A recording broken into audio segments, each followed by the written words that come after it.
A philosophical analysis of Ashton Hall. Brain Rot Philosophy Part 1. The ancient Chinese philosopher Confucius valued routine highly. And who is a better example of routine than Mr. Hall? Confucius famously always carefully straightened his mats before sitting down.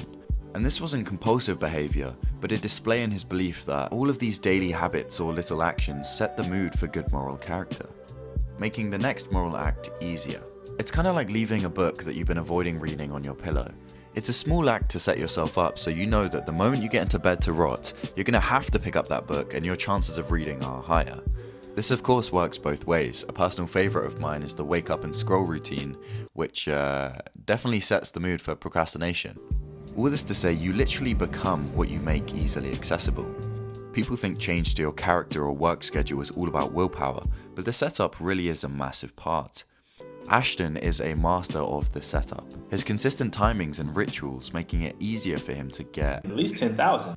But this goes even deeper. For me, I find it easier to find some tasks in my life as huge and everything else as small. But this philosophy reminds us that even the smallest actions, straightening your mat before sitting, placing a book on your pillow, matter. As Jiro Ono, the legendary sushi master from Jiro Dreams of Sushi once said, there are no big or small tasks, all are equally important. Because at the end of the day, you are the sum of your actions. And perhaps the way you do some things is the way you do everything.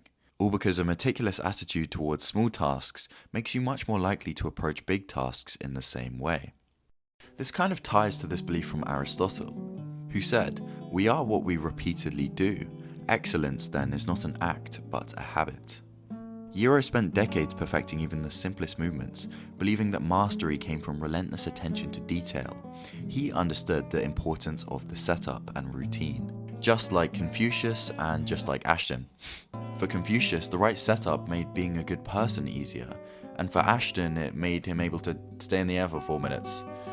He gets into the air at 7:36 a.m. during his dive into the pool, but doesn't hit the water until 7:40 a.m. Routine, people, it does it all. Though I did see that he kind of got outed for faking the time on his watch or whatever, but my response to that is just stop hating on my king.